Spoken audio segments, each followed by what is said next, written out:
예고한대로 오늘은 삼체 시리즈 2권 암흑의 숲을 리뷰합니다. 책을 읽고 도대체 한 사람의 머리에서 어떻게 이런 이야기가 나올 수 있는 걸까 정말 감탄을 연발했는데요. 작가 수업을 체계적으로 받은 적 없는 발전소 엔지니어가 말이죠. 이건 진짜 반칙 아닙니까? 아서 C 클라크의 명작 라마와의 rendezvous를 읽고 있는데 같은 하드 SF 계열이라 해도 완전히 다른 결입니다. 라마와의 rendezvous가 인간을 위협하는 외계 문명에 대한 호기심과 불안감, 공포를 담담하게 담아냈다면 삼체 시리즈는 인류의 적개심을 담아서 외계와의 전쟁을 화려하고 아주 스펙터클하게 보여주는 느낌입니다. 인간의 상상력은 정말 끝이 없다는 걸 새삼 느끼게 되네요. 1950년 물리학자 엘리코 페르미를 비롯한 4명의 세계적인 과학자들이 모여서 고등 외계 문명이 존재한다고 공감했을 때 페르미가 문득 질문을 던졌습니다. 그럼 그들은 다 어디에 있지? 은하계에만 5천억 개가 넘는 별이 있으니까 외계 문명이 존재할 가능성은 아주 크겠죠. 그렇다면 지금까지 그들이 왜 우리 눈에 안 보이냐는 겁니다. 페르미의 질문에 답하는 몇 가지 가설 중에서 어둠의 숲 가설이 있는데요. SF 작가 그레그 베어는 1987년 소설 신의 영광론에서 어둡고 위험한 숲에서 혼자 있는 아기새가 아무리 울어도 어미새가 나타나지 않는 이유는 숲에 포식자들이 가득하기에 모두들 눈치만 보면서 상황을 지켜볼 뿐이라고 비유했습니다. 문명 간 접촉은 필연적으로 한쪽의 멸망을 낳기에 모든 문명들은 발견되지 않도록 존재를 숨긴다는 이론입니다. 이와 다른 해법으로 대여과기 가설이 있습니다. 대여과기 가설은 기술적으로 발전한 행성 문명은 다 자멸하기 때문에 다른 외계 문명을 찾아낼 수 없다고 설명을 합니다. 어느 문명이건 발단을 가로막고 멸종을 유도하는 장애물이 바로 대여과기라는 건데요. 여러분은 어느 가설이 더 설득력이 있다고 생각하십니까? 대여과기 가설을 믿는다면 인류의 대여과기는 과연 어떤 걸까요? 아주 흥미로운 질문이 아닐 수 없습니다. 1부의 히로인 예원재는 양둥의 고교동창 로지를 만나서 전공을 우주사회학으로 전환하라고 제안합니다. 이 부분을 드라마에서는 대수롭지 않게 지나갔는데요. 바로 이 장면이야말로 삼체와의 전쟁을 이길 수 있는 해법을 찾아낼 것이라는 사실을 드러내는 아주 중요한 복선이죠. 이 장면을 읽으면서 예원재가 자신의 과거를 후회하면서 삼체인들과의 전쟁을 이길 단서를 로지에게 알려주는 것이 아닌가 생각을 해봤습니다. 예원재가 딸의 동창회에 불과한 로지에게 전공을 바꾸라고 조언하는 건 좀 이상하잖아요. 로지는 예원재의 조언대로 천문학을 포기하고 우주사회학으로 전환한 후에 이후 면벽자로 선정되면서 삼체인들과의 전쟁을 이길 수 있는 실마리를 갖게 됩니다. 1권이 삼체인들과의 공격 준비와 문명 소개에 대부분을 할애했다면 2권은 지구의 반격 과정을 상세히 설명합니다. 그 중심에 면벽자가 있는데요. 드라마에서는 3명이지만 소설에서는 전 미국 국방부 장관인 프레드릭 타일러, 베네수엘라 대통령 마누엘 레이디아스, 뇌과학자 빌 하인스의 로지가 끼어서 총 4명입니다. 로지는 처음에 면벽자를 받아들이길 거부하다가 암살 미수를 2번이나 당한 후에 면벽자를 수락하게 되죠. 쟁쟁한 프로필을 보유한 다른 면벽자와 달리 무명에 가까운 로지가 선정된 과정은 조금 의아합니다. 인류의 운명을 건 프로젝트인데 말이죠. 굳이 로지를 뽑을 이유가 없단 말이거든요. 하지만 놀고 먹으면서 예산만 낭비하는 것처럼 보이던 로지가 마침내 삼체함대를 물리치는 결말을 보면 세상일 진짜 모른다라는 말의 의미를 다시 한번 곱씹게 됩니다. 한편 지자는 면벽자 프로젝트를 막기 위해서 파벽자를 선정하는데요. 이들은 지자의 전폭적인 지원을 받으면서 면벽자의 진짜 의도를 파악하기 위한 연구에 들어갑니다. 타일러는 독립적인 우주원을 창설하고 광원자 핵융합 무기로 무장하는 계획을 추진합니다. 5년 후에 그를 찾아온 파벽자는 타일러의 진짜 의도가 우주군을 양자위령으로 만드는 우주군 카미가제의 실현이었다고 폭로하죠. 삼체인들이 당신의 계획을 전혀 개의치 않는다는 파벽자의 이야기를 들은 타일러는 충격을 받고 자살합니다. 두 번째 면벽자 마누엘도 그다지 끝이 좋지 않았습니다. 그는 2억 톤 규모의 항성형 원자폭탄을 개발해서 삼체인들을 공격하겠다고 호언장담했지만 진짜 목표는 태양계를 핵폭탄으로 파괴해서 삼체인들이 아예 다른 항성계를 찾게 만드는 것이었음이 드러납니다. 하지만 이 계획은 인류의 기술력과 지구의 자원으로는 어차피 처음부터 실현 불가능한 것이었습니다. 인류를 인질로 삼아서 공멸을 택한 계획이 알려지면서 체포위기에 놓이자 마누엘은 뉴욕 어딘가에 있는 원자폭탄을 터뜨리겠다며 위협한 끝에 간신히 공으로 돌아오게 되는데요. 공항에서 분노한 국민들에게 돌팔매를 맞아서 죽고 맙니다. 세 번째 면벽자이자 뇌과학자 하인스는 인류의 뇌 기능을 비약적으로 높이겠다고 발표합니다. 하지만 기술의 한계로 연구는 진전되지 않고 그 과정에서 입력 정보를 무조건 신념화하는 멘탈 스탬프를 개발합니다. 멘탈 스탬프가 명백한 사상 통제라는 이유로 맹렬한 비난을 받게 되면서 결국 우주군에 한해서만 사용하게 되는데 185년에 동면을 마치고 개최된 회의에서 하인스의 아내 게이코는 자신이 바로 남편의 파벽자라는 사실을 발표합니다. 하인스의 원래 목표가 뇌기능 개선이 아니라 멘탈 스탬프 자체였다고도 폭로하죠.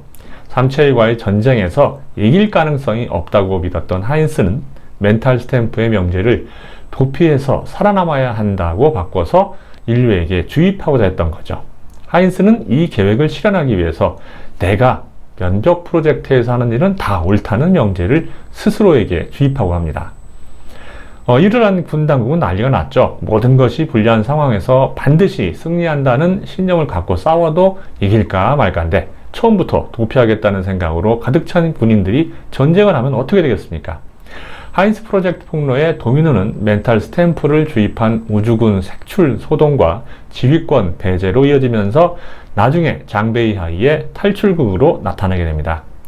회의가 끝난 후 하인스의 프로젝트는 공식 폐기되고 파벽자인 게이코는 하인스를 막지 못했다면서 자살하고 말죠. 네 번째 면벽자인 로지는 다른 면벽자들과 많이 달랐습니다. 별장에서 한 병에 30만 유로 하는 그런 술을 마시고 즐기면서 방탕하고 호화스러운 생활을 하죠. 그리고 스창에게는 예전에 자기의 이상의 연인이었던 여자와 똑같이 생긴 여자를 구해달라고 부탁을 합니다. 그렇게 만난 쟈옌과 사랑에 빠져서 가정을 이루고 또 행복하게 삽니다. 그리고 그 사이에 백혈병으로 고생하던 스창은 동면에 들어가서 후위를 도모하게 되죠. 자, 그런데 하라는 프로젝트는 안 하고 돈만 펑펑 쓰며 탱자탱자하는 로지를 누가 좋아하겠습니까? 로지의 기행을 참고 참았던 행성방위 이사회는 로지의 아내와 딸을 강제로 데려가서 동면시킨 후에 400년 후에 깨우겠다고 합니다. 로지는 그제서야 어쩔 수 없이 면벽 프로젝트에 집중하게 되죠. 로지는 삼체가 유독 자신을 죽이려는 이유가 바로 자신이 전공하고 있는 우주사회학 때문이라고 생각을 합니다. 우주사회학은 우주 곳곳의 거대 문명들 간의 관계를 파악하는 학문인데 생존은 문명의 첫 번째 조건이며 문명은 끊임없이 성장, 확장하지만 우주의 물질 총량은 불변이라는 법칙을 기반으로 합니다. 로지는 예원제가 말해준 의심의 사슬 그리고 기술 폭발에 대해서 생각을 하다가 밤하늘에 대한 공포증이 생기는데 이 과정에서 스스로 자기 자신의 파벽자가 되고 말죠. 로지는 심사숙고 끝에 우주의 문명들은 다른 문명의 공격을 두려워하기 때문에 공격을 받기 전에 좌표가 노출된 다른 문명을 선제 공격한다는 가설을 세웁니다. 로지는 이 가설이 맞는지 확인하려고 50광년 떨어진 항성계 행성 위치를 우주로 쏘아 올리죠. 그 와중에 로지는 유전자를 공격하는 원인불명의 질병에 걸려서 갑작스럽게 상태가 악화됩니다. 로지는 다시 한번 지자의 사주에 의한 공격임을 깨닫고 목숨을 구하기 위해서 185년간의 긴 동면에 들어갑니다. 로지의 실험 결과를 확인할 수 없었던 유엔과 PDC는 면벽자 프로젝트의 실패를 공식 인정하고 폐기하기로 결정합니다. 185년 후에 로지는 동면에서 깨어나서 스창과 재회합니다. 그런데 기쁨도 잠깐, 무려 6차례나 로지를 노린 암살 시도가 일어납니다. 경찰이 조사한 결과 삼체 추종 집단이 개발한 킬러 바이러스에 의한 사고였다는 것이 밝혀지죠. 이제 로지는 지구가 아니라 자기 자신의 목숨을 위해서라도 삼체인들을 물리쳐야 하는 입장이 됐습니다. 동면 전에 미치를 폭로했던 행성이 초고속의 작은 물체에 의해서 관통당하면서 51년 전에 파괴됐다는 정보를 듣고 로지는 자신의 가설이 맞다고 확신하게 됩니다. 이 사실을 근거로 로지는 면벽자로 복귀해서 암흑의 숲 이론을 발표하죠. 우주는 암흑에 묻힌 숲입니다. 우주에 있는 모든 문명은 살기 위해서 종족을 감추고 있습니다. 제가 동면전에 보낸 좌표는 우주 어딘가에 숨은 사냥꾼을 자극해서 공격을 유도했고 그 결과 행성이 파괴된 것입니다. 유엔과 태양계 함대 이사회는 로지의 주도 아래 삼체 우주선의 도착을 알리는 설원 프로젝트를 진행하지만 재료 부족으로 중단하게 됩니다. 패배주의가 세계를 지배하는 가운데 로지를 구원자로 숭배하던 대중들은 이제 로지를 맹비난하게 되죠. 또 다른 학자들 역시 행성의 폭발이 우연이었을 뿐이라고 발표하며 로지를 사기꾼으로 몰아갑니다. 로지가 인류를 구한 영웅에서 시대의 사기꾼으로 전락해버린 순간이었죠. 삼체인들이 보낸 물방울 모양 우주선이 우주함대와 드디어 만납니다. 이 당시 우주함대는 광속의 15%로 운행이 가능하고 레이저, 레일건, 입자빔, 또 성간 어뢰 등의 무기를 장착한 2000대의 전함들로 구성되어 있었기에 승리를 낙관했습니다. 삼체의 탐사 우주선은 길이가 한 3.5m 정도, 무게가 10톤 정도로 아주 매끄러운 표면으로 덮여 있었고 앞은 둥글고 뒤는 뾰족한 수은방울 모양이었습니다. 양둥의 애인 딩이가 탐사대를 이끌고 가서 우주선을 조사하는 과정에서 아주 충격적인 사실을 발견하는데요. 우주선 표면을 1000만 배로 확대를 했는데도 질감이 전혀 변하지 않았던 겁니다. 아니, 사진을 10배만 확대해도 망점이 다 깨지고 흐려지는데 이 사실을 과연 어떻게 해석을 해야 될까요? 딩이는 그 의미를 정확히 깨달았습니다. 그래서 공포에 휩싸인 채 본함대에 만일의 경우에 대비해서 전 함대가 도주를 준비하라고 송신을 하죠. 안타깝게도 딩이의 예감은 현실이 됩니다. 물방울 우주선은 갑자기 탐사대를 증발시켜 살해하고 우주함대를 공격하죠. 물방울 우주선의 전투법은 아주 간단합니다.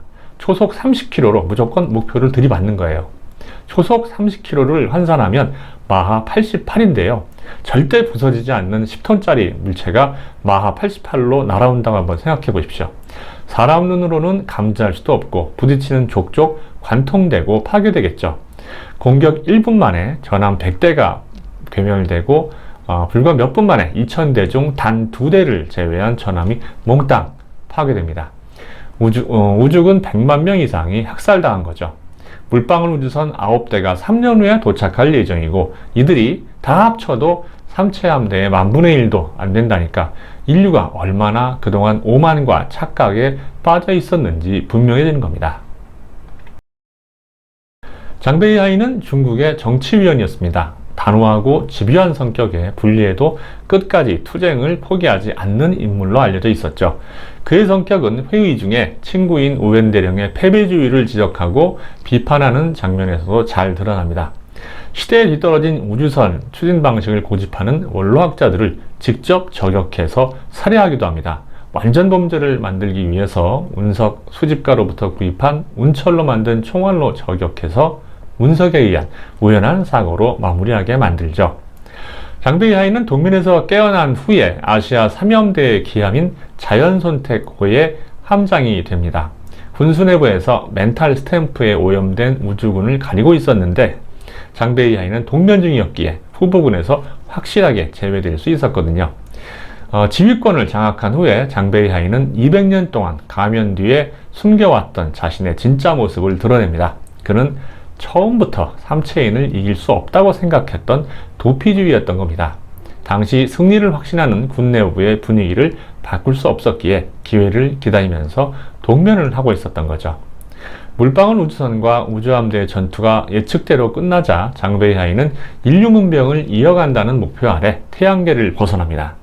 장베이하이를 체포하기 위해서 출발한 4대의 함정마저 오히려 설득을 당한 끝에 함께 도주하게 되고요. 장베이하이는 함대 이름을 우주선 지구로 명명하고 18광년 떨어진 100조짜리 항성계로 향합니다. 이곳에는 2개의 목성형 행성이 있는데 그곳에서 핵융합연료 보충이 가능했기 때문이죠. 그런데 우주선 지구함대는 갑자기 자중질환에 빠집니다. 장기간 우주여행에 필요한 연료와 식량을 확보하기 위한 전투를 벌이게 된 거죠. 미사일과 레이저가 오간 끝에 결국은 한 대만 살아남게 됩니다. 장베이하이는 상대 우주선을 박살내하는 바로 그 마지막 순간에 어울리지 않는 연민에 빠져서 발사 버튼을 누르지 못한 대가로 우주의 먼지가 되고 맙니다. 잠시의 방심이 죽음으로 연결되는 전장에서 어울리지 않는 연민을 한 대가를 치른 거죠. 마침내 살아남은 함대 함정에 속한 소수 인류는 죽은 함대원들을 식량 삼아서 넓은 우주로 나아갑니다.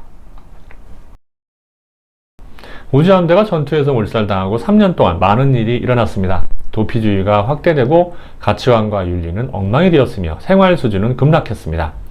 마을 주민들은 사기꾼이 된 러지를 마을 밖으로 추방해버리고 말죠. 예원제와 양둥이 묻힌 공동묘지에 도착한 러지는 묘비를 기어오르는 개미를 지켜보면서 자신과 지구의 모든 생명에 대한 안타까움을 느낍니다. 러지는 눈앞에 모습을 드러낸 지자에게 3가지 요구 조건을 말합니다. 첫 번째, 태양을 향한 물방울 탐사선의 전파 발사를 중지하라. 이것 때문에 우주로 전파 증폭을 못하기 때문이었습니다. 두 번째, 나머지 물방울 탐사선 9대도 철수하라. 세 번째, 삼체함대는 태양계를 떠나라. 요구 조건을 들어주지 않으면 설원 프로젝트로 태양계에 설치한 원자폭탄들을 터뜨려서 삼체행성과 지구 좌표를 우주에 알리겠다고 협박하죠. 지자를 속이기 위해 숨겨놓았던 설원 프로젝트의 진짜 목표가 밝혀진 순간이었습니다. 그런데 놀랍게도 이게 먹힙니다. 사실 지자와 삼체인들은 우주가 암흑의 숲이라는 사실을 이미 알고 있었거든요. 오히려 인류가 이 사실을 왜 모르는지 이해를 하지 못할 정도였습니다. 지자는 러지의 요구를 즉시 들어줍니다.